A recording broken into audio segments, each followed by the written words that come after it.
Hi, I'm Jacinta. Hi, I'm Vanessa. We are Strange Colony, and welcome to our true crime story time. Yeah, we still don't have an intro. We've got to work on that. We keep saying that like we're actually going to work on it. I would like to, just so we have something to slide in there, like so we're not sitting here awkwardly, like, yeah, okay, yep, intro. Anyway, What's how are you doing? next? I'm good. I'm in pain and been That busy. doesn't sound good, honestly. I'm just trying to like be positive about it. All right. I'm good. It hurts. It's the whole I can feel pain, so I know I'm not dead. That is one way to look at it. Ah. So everyone, you'll have to excuse the trucks going past. They are going to be a bit louder because I went out and got a better mic. Finally. Yay! But anyway, back to you, Vanessa. Back to me. We know my favourite topic is me. It's one of mine too. Me, I know. Yes, you. So I've been like working a buttload, Yeah. and just staying at the gym a lot, or being working out at the gym a lot.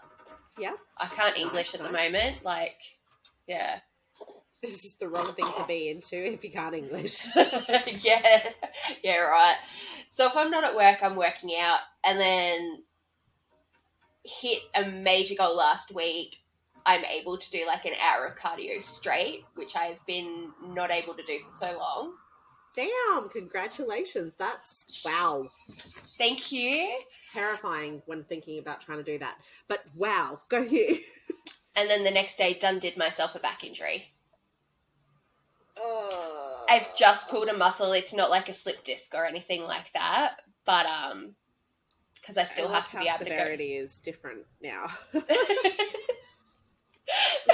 Just a pulled muscle in my back. Yeah. Well, after having like a slip disc, like, yeah, fair. a pulled muscle is fine. Like, I can deal with this. I can still function. Yeah. But yeah, still trying to keep up with everyday life. It's actually really tiring. Body trying to heal itself. So yeah. Fair. Anywho, how have you been? What have you been up to? I've been watching a lot of old movies. Like Whatever Happened to Baby Jane, like some Joan Crawford, Bette Davis.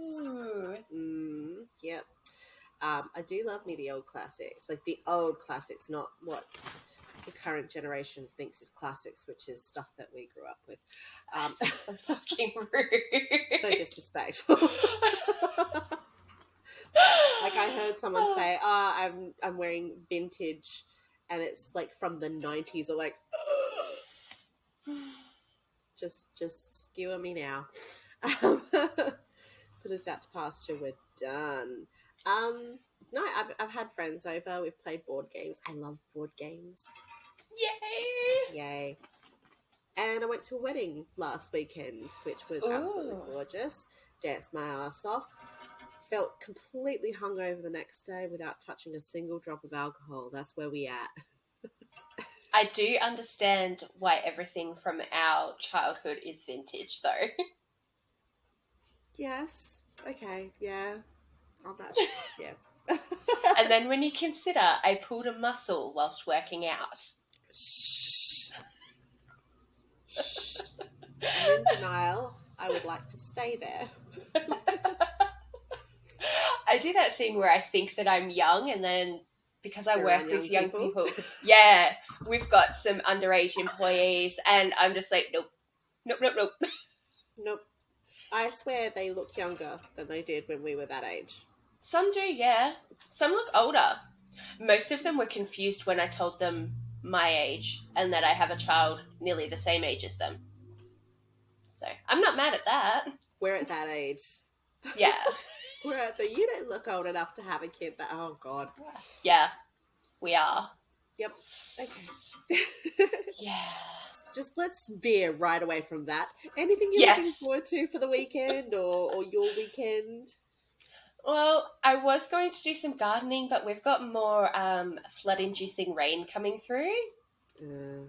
So, for anyone outside of Australia, a lot of Victoria and some parts of New South Wales, I don't know about the rest of it. I think some parts of South Australia as well are experiencing some hardcore flooding.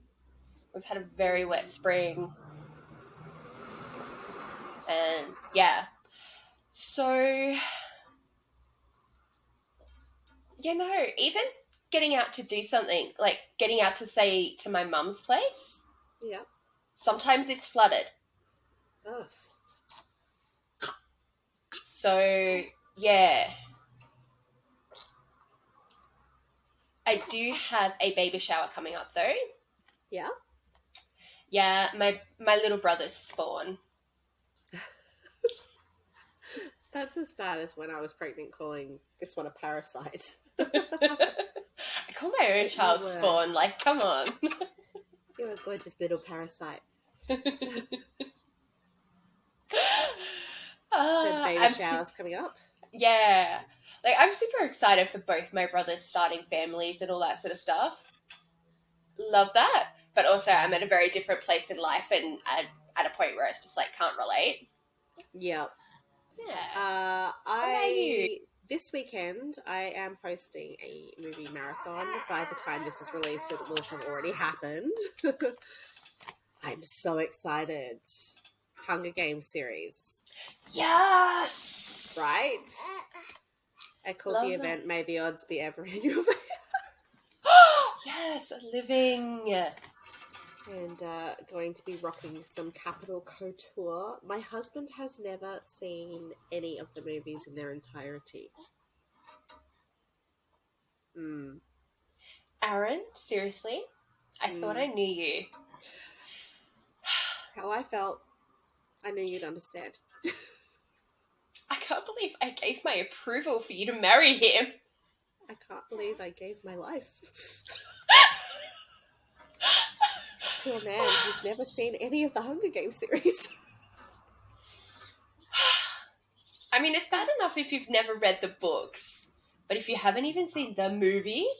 Look, I mean, he's not a reader, so I never would have expected that he'd have read the books. To be fair, I have not actually read the final book.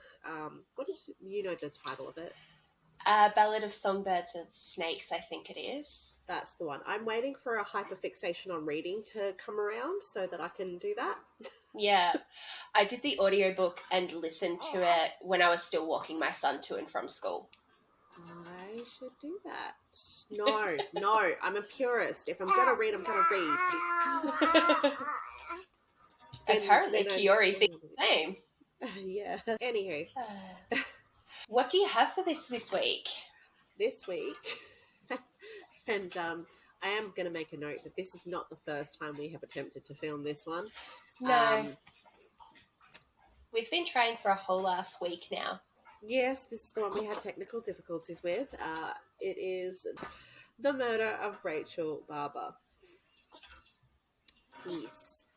I may as well dive straight in, shall I? Yes, please. So, you're like, please, let's get this done. Also, please, before I get distracted, my post is due here in about 20 minutes to an hour. Right. Smash it out. Got it. All right. Serious moment now. Yes. So, Rachel Barber was born on September 12th, 1983, which makes her just a little bit younger than my husband. She would have been coming up on her 40th birthday next year. Oh, shit. Excuse you, Barbara. So she was the eldest of three daughters to Elizabeth and Michael Barber, and the granddaughter of Australian YA fiction writer Ivan Southall. So, bit of a nod there. Her mother is also a writer, actually. Interesting. So, little sister Heather always said that she idolised her sister growing up. Rachel used to, choreograph and direct plays that Heather and their little sister actually would star in, and their parents would just cheer alongside. Like, it's totally cute. The whole So adorable and so wholesome. very wholesome. Now, everyone loved Rachel. She was absolutely stunning. Okay, so the girl was tall, slender. There have been multiple places that have stated she had elfin-like features and emerald green eyes. hmm Oh my god. And on top of that, she was a talented dancer to boot. She actually ended up attending a performing arts school in Melbourne as a high school. So Far out. committed and super passionate. She dreamed of starring one day in Cats in Chicago. They were her favourite. I am here for that because I'm a mad Chicago fan myself. So when she was 15 years old, 1st of March 1999, Miss Rachel was taken to the tram station by her dad Michael at 9:30 in the morning to catch public transport into school, as she always did. And she was due to meet her dad after school at the same tram station, and she was supposed to come straight home. But she never actually arrived. Now, initially, police thought that she was a runaway, and they overlooked it, as they do. You know, she has to be, gone for 24 hours before you can report her missing, which they did. And once the parents convinced the police that, this wasn't just a run-of-the-mill, because they, would have got in contact with her long-term boyfriend and friends and that sort of thing. And her boyfriend, Emmanuel Corella, said that Rachel had told him that she'd landed a secret job that she was actually going to the night that she went missing. Nothing sus? Nothing sus at all. Speaking to her friend Alison Gubrek, they found that she'd last been spotted at about 5:45, leaving public transport with an older girl. 10 days after she'd gone missing, the police got Alison in to do a composite sketch, and it turned out that the composite was a very good likeness of Rachel's former babysitter, the 19-year-old Carolyn Reed Robertson.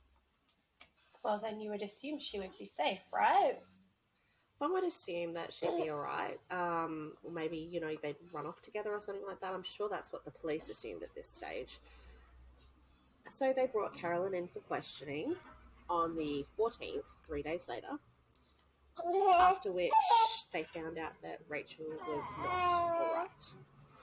And Carolyn directed them to her body buried in a shallow grave with an electrical cable wrapped around her neck. Yeah. So Carolyn initially said that she had killed her accidentally. Oh, believable. 100%. But after further investigation, they found out, obviously, that it was intentional, and Carolyn had a journal where she had actually done a psychological dossier on Rachel, and she had she was full single white female, super obsessed, wanted to be Rachel to the point she was drawing pictures of herself saying, I'm so ugly, I'm a loser. So Carolyn hated herself and was insanely jealous of, the younger, prettier, more talented Rachel. So she also detailed in her diary how she wanted to drug her, which she did, using an antihistamine to dull her alertness, before she strangled her to death with the cord, and how she was going to put her body in an army bag and disfigure and dump the body somewhere way out. Don't believe she disfigured the body, but that's possibly because there was a point where she reconsidered killing Rachel, but she did it anyway. Yeah. Oh, that's a lot to digest. November 2000, which is a year after the murder took place, Carolyn Reed Robertson pled guilty to the murder of Rachel Barber.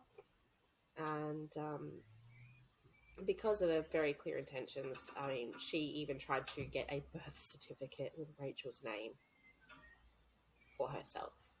Oh, so she literally wanted to, like, Be her. I'm going to make myself a Rachel Barber suit. Yes. Yes. It was very much a put the lotion in the basket kind of moment, but specifically Rachel. Carolyn was sentenced to 20 years in prison with a minimum jail term of 14 and a half years, which she served in Deer Park State Phyllis Trust Prison. Okay, that's not terrible in terms of our sentencing. That's actually pretty good in terms of our sentencing. So in 2003,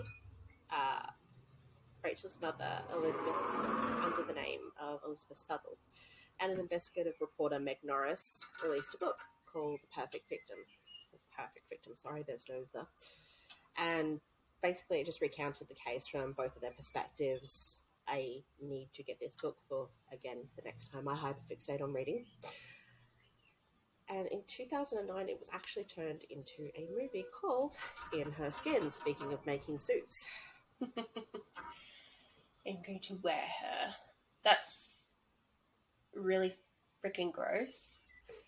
Even if she wasn't actually, like, going to wear her, like, just the taking over her identity and all that sort of stuff just from a place of jealousy. It's called what is quite pathetic. Yeah. Like, do better, be better, improve yourself. Yeah, I mean, to be fair, which is as much as I'm going to be, because in the parents' situation, I would have... Anyway, mental health was not a focus at that time either. That's true. So there probably wouldn't have been many resources for her to better herself. That being said, you still don't kill people and try to assume their identity. No. But the movie... Yes. actually had an Australian star-studded cast. So there was Guy Pearce, Miranda Otto, Sam Neill, and Rebecca Gibney. What? It was screened at the Brisbane Film Festival in 2012, and Ruth Bradley, who played Robertson, actually received Best Actress at the Milan International Film Festival in 2010. Plus, Awesome. John Butler Trio with the music. So, like, all the local talent, like, hella Australian royalty. Very all round. Australian. Which, honestly, if someone murders me, which would suck, and somebody writes a book about me, which wouldn't suck as much, yeah, get those types of people in for me. That does justice to the story, I think, when you know that right, because they're quite acclaimed actors and actresses. They, have a reputation for taking on, solid material. So, yeah. But in 2015, after serving 15 years in prison, Robertson was released. Okay. And at the time of her release, she was in her mid-30s and had maintained a relationship with one Annette Chubbs Taylor, an armed robber. Yeah, it's a nickname. An armed robber she met whilst in prison. Taylor had continued the relationship after being released, and they were supposed to live together after Robertson was released. Okay. I don't know if that ended up happening. I do know from having a quick look through socials that Chubbs decried Robertson publicly for having murdered Rachel. Basically said, "You're a child killer, you always will be, you scum." At which point people were like, "You were her girlfriend, right? You knew what she was in for, didn't you?" Yeah, I'm pretty sure most people would have known what you were in for. Yeah, she knew. Because, yeah, that would have been on the news. Yep. Yeah. Okay. So yes, I'm thinking that's one of those things where someone's gotten out of a relationship and they've just, I hate this person, so I'm going to say all the bad things. Yeah. But Rachel's mum, Elizabeth, actually turned around and said, "Look, Michael and I don't want anyone harassing her. You know, she's lucky she lives in a country where she can go about her life after prison, which is insanely gracious of her. Very. However, as people do, not everybody agrees with this approach. And there was actually a Facebook page also called Perfect Victim that was supposed to give a voice to those who no longer had one. They obsessed over this particular case for years, did everything that they could to try to keep Robertson from being released. Like, I'm talking like many, many, many letters. And initially it seemed like they were on the family's side, but after a while it shifted, and the language in the posts was like, Rachel was taken from us far too soon. They even went too far to accuse Rachel's mum, Elizabeth, of having bullied them. So, a woman who is super gracious and all that about her daughter's murderer is just bullying. Wants to move on. Yeah. Yeah, it doesn't add up. And I'm pretty sure, based on the information I can gather, that it was because they were trying to locate Robertson, and they claim it's so that they can warn people. It was along the lines of, I agree she shouldn't be harassed, but people have a right to know that they're living near a murderer for their own safety. It's like, Let's get our pitchforks and torches. Mm-hmm. Oh, they even went so far as to say that Elizabeth may have forgiven her for Rachel's murder, but I haven't forgiven her and never will. I'm the main character. Exactly. Oh wow, that's a different sort of. They have prioritized their own feelings on this case over the feelings of the parents who lost their child. Oh my god. Yep, that's a different sort of unstable. It's disgusting.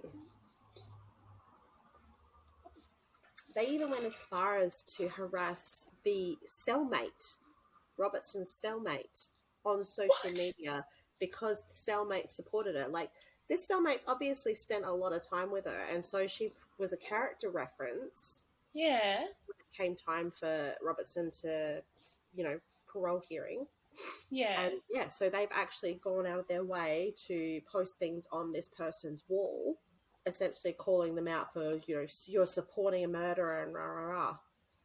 All I can say at the end of it all, I guess, is that in life and in death, Rachel Barber inspired crazy levels of obsession.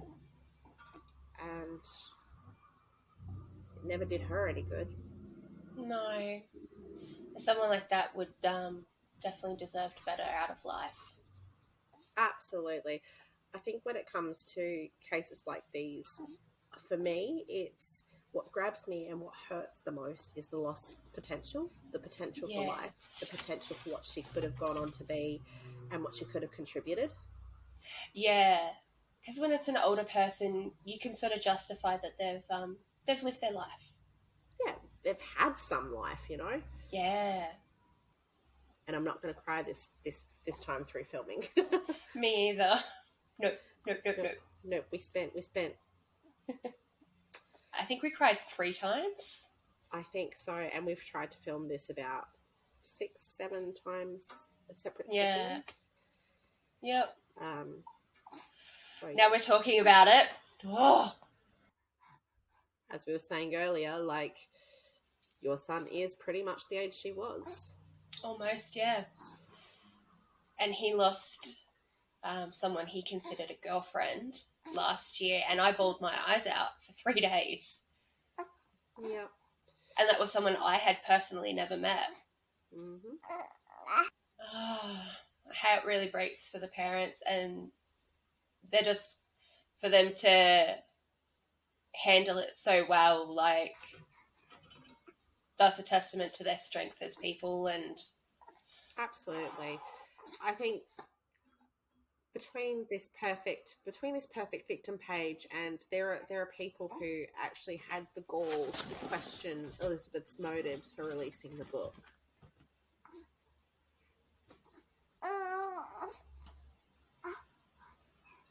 They accused her of profiting off of her daughter's death.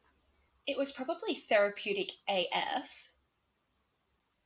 It's one of those ways you can help build a community of support and all that too, and awareness. On that note, that is all we do have for you today, and I suppose if there's anything to learn from this, it's that you need to look inside if you are unhappy and not try to seek it externally or by trying to be somebody else. Yeah. Jory agrees. So, if you would like to reach out to us on socials, you can find us on Instagram at Strange Colony 2.0, on Twitter at Strange Colony, or on Facebook, we're under Strange Colony Podcast. Very We also vocal have a today. Gmail. We also have a Gmail account, which is strangecolony@gmail.com. I'm trying to remember. I'm really having trouble focusing with Joy. That's all our socials, isn't it? Yes, it is. That's all the ways we connect. That's all the ways we connect. Let's say my brain is not connecting cells right now. That's okay. So until next week, stay safe. Stay sane. And I love you. Bye-bye. Bye. Oh, really?